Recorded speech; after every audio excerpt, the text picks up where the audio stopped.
A company as a whole typically has several different cost pools or several different cost departments. Sales and marketing is one. It's where sales commissions are, advertising, other marketing efforts. General and admin, and this is where all of your corporate accounting might be, your CEOs, VPs, all the different supplies they may use would be in this category. If they are a manufacturing company, their manufacturing costs would be in here, so all the costs to make their products. And then they may also have a research and development department as well. So these cost behaviors that we are going to talk about, some of them cross all of these departments. Your textbook does not go into manufacturing costs in great depth in this chapter. I'm going to actually touch on it a little bit more than your textbook does. We will, however, be getting into all these different costs in the coming chapters. So under manufacturing, we have three main types of costs. We have direct labor, we have direct materials, and we have factory or manufacturing overhead. Direct labor are the wages of the employees actually working hands-on to create the product. So they're the ones that are actually, if they're making a piece of furniture, they're the ones that are actually putting the piece of furniture together, maybe putting the upholstery on it, staining or painting it. People that are actually working hands-on to create the product. They're basically touching it to create it. What it doesn't include are people that aren't working hands-on to create it. So it doesn't include your supervisors, your foremen. It wouldn't include anyone that's doing maintenance on the equipment. And it also would not include any shipping or receiving employees. Again, direct labor is when people are working to create the product. By the time you're in shipping and receiving, it's already been created. So shipping and receiving employees would not fall under direct labor. They'd actually fall under factory overhead. Direct materials are the materials that wind up actually being part of the finished product. So using my example of making a chair, if you make it out of wood, the wood's going to be part of it. If it's upholstered, the cushion, the fabric, the tacks, all of those things will become part of it. Typically, what isn't considered direct materials, though, are those materials that are really hard to measure, or maybe just a very small amount of it's used in the production of a product. So that would be things like thread or glue or solder when you're soldering something together. It's really hard to measure how many drops of glue you may use in each product. Even if you could measure it, it's really inefficient to measure that small amount of glue with that small amount of cost attached to it. So typically we don't include direct materials, miscellaneous items like glue, thread, solder. Again, items that are small, not a large value of the cost, and that would be difficult to track for each item made. So if it's a cost that's associated with the manufacturing department and it is not direct materials or direct labor, then it's going to fall into factory or manufacturing overhead. So this is where your wages of your supervisors, your foremen, your maintenance, your janitorial staff that's possibly cleaning the building at night, shipping and receiving. These are all costs that'll fall under your factory and manufacturing overhead. This is also where factory supplies would fall in. So factory supplies maybe to clean the equipment, that would fall into overhead. Brooms, sweeping, 409 or whatever you might be using to clean the equipment with, that's all going to fall into overhead as well. And so will those miscellaneous materials that I talked about in the last slide, such as thread or glue or solder, that are too difficult to track per each item produced. Those actually get put into factory or manufacturing overhead as well. And in that total again, are, like I said, any costs that aren't direct materials or direct labor fall into this category. So this would be things like utilities, your electric bill, benefits paid to your employees, payroll taxes, the rental on the building, depreciation on the building. So all the other costs of the manufacturing department that don't fall into direct labor or direct materials. So we have been talking more about departmental costs in the last several slides, and now we're focusing actually more on cost behaviors. So you can have these type of costs within each of the departments we just discussed. So manufacturing, sales, R&D, general and admin, they may all have these different types of costs. So the three types of costs are variable. Those costs that change based on the volume of units we produce or the number of services we provide. Fixed costs are those that do not change with volume produced or services provided. So fixed costs stay the same regardless of how many units we're producing or how many services we're providing. And then mixed or semi-variable costs include both a variable component and a fixed component.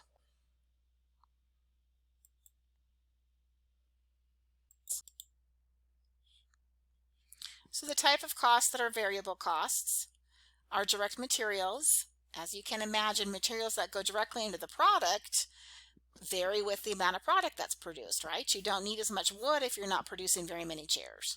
Direct labor, same thing. These are the employees that work hands-on the product. So as you produce more product, you're going to need more employees working on it, so the labor is going to go up. Variable factory overhead. There's a component of factory overhead that is variable, that changes as volume increases. Examples of these are factory supplies and our miscellaneous materials, our glue or our thread. As we produce more products, we're going to be using more glue or thread. We may be also using more supplies like cleaner to clean the equipment more often as we produce more items. Also, the hourly wages of our indirect employees. So these are hourly wages of our supervisors, our shipping and receiving employees, our employees doing our maintenance, our employees doing our cleaning. Although they aren't direct labor, as we produce more product, we're going to also need more people coming in to doing the shipping and receiving, more people coming in to clean the equipment. So those wages are variable.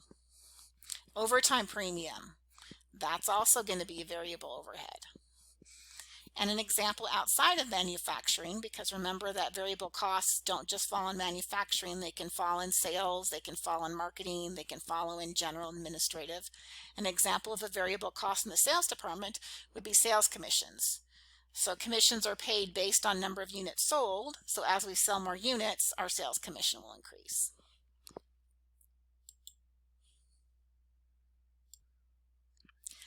Fixed cost examples include fixed factory overhead. So factory overhead has a variable component for some of the costs, and then other costs under factory overhead are fixed, meaning they don't increase with the volume that we produce. So that would be a lease on our building. As I mentioned earlier, if you pay $1,000 for a building, you're going to pay that $1,000 every month regardless of how many units you produce, regardless of how many chairs you sell, or regardless of how many pizzas you deliver. You're still going to pay that same fixed amount for your rent on the building. Depreciation is fixed, so depreciation equipment is going to be the same. Typically, there are some methods that do vary with volume, but most methods are going to be fixed. Benefits are typically fixed, regardless of the number of hours or overtime people work. Typically, their benefits are the same. Salaries of indirect employees are fixed. So here we're talking about salaries, not wages. So if your supervisor is paid a salary instead of a wage based on number of hours worked, that's going to be fixed. So if they earn $3,000 a month and that's their salary, that's not going to change with volume. However, if they're paid by the hour and they work more or less hours depending on how many units are produced, that's going to actually be a variable cost. And then your insurance for the building, that typically also is a fixed cost. You're going to pay a certain amount of insurance no matter how many units you produce in a month. Most of your general and administrative expenses are also fixed. So that would be your salaries of your accounting department, perhaps your HR department, the supplies and other costs that they have. Those are typically fixed and they don't vary with volume as much. And then your salespeople's salaries are a fixed cost. So commission is based on perhaps the volume of units that salesperson sold. However, their base salary is a fixed amount every month, so that would actually be a fixed cost. And then you have your mixed or semi-variable costs. So these are costs that contain both a fixed component and a variable component. If you look back at the past two slides where we talked about factory overhead, we had some pieces of factory overhead that were fixed and some that were variable. So if you wanted to consider your factory overhead as a whole, it's actually a mixed cost because there's some semi-variable costs in there and some fixed costs. Maintenance repairs can be a mixed cost. There might be a set base amount of maintenance that you have to do every month, and then there's a certain amount that varies based on the volume. Equipment rental, if you think about copiers, quite often there's a base amount of maybe $300 a month to lease it, and then you may pay 2 cents per copy used. Utilities can sometimes be a mixed cost. Again, some of these mixed or semi-variable costs, it really kind of depends on how they're charged out, whether or not they're mixed or 100% variable. It really kind of depends on how they're charged out. But utilities, if you if you use a base amount of electricity, no matter how many units you produce, if you have to keep the lights on, that can be a mixed cost. Some utilities are also billed out with a base dollar amount. Like your base bill is going to be $100 no matter how much electricity you use. That can be a mixed cost. Utilities can also be completely a variable cost. If you can go from completely shutting the lights off to producing like crazy, then utilities may be totally a variable cost. It really kind of depends on each company looking at their expenses in detail to see how they're utilized. And vehicle usage can also be a mixed cost. There may be a certain component of it's fixed that you wind up paying the same amount every month. If you've got a lease payment on a vehicle, that may be the same every month. And then if you look at gasoline charges or maintenance and repair, that can be a variable component of your vehicle costs.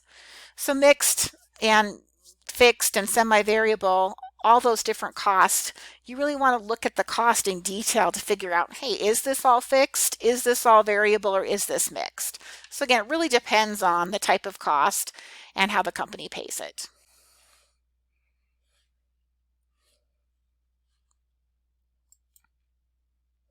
One of the most important things we want to talk about as we're starting to look at cost behaviors and how we can predict them is the relevant range. And this is the range over which we actually can make an accurate prediction. This is the level of volume, the level of units that we're producing over which we can rely on our cost to stay fixed or to stay variable. For example, if we normally make 100 chairs a month and all of a sudden we make 1,000 chairs a month, we may be making so many more chairs, we may have such a higher volume that we may need to lease an entire new facility. In that case, if we're making 2 lease payments on 2 buildings, we don't have fixed costs anymore that are the same. We've now gone to actually increasing our fixed cost because we've gone outside of the relevant range.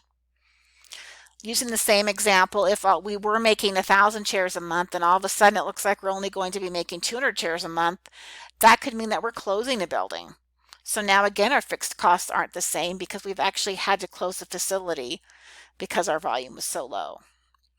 So relevant range is very important because that is the range over which our fixed costs are always the same and our variable costs increase. So all companies have a particular range over which they can produce without having to incur additional fixed costs.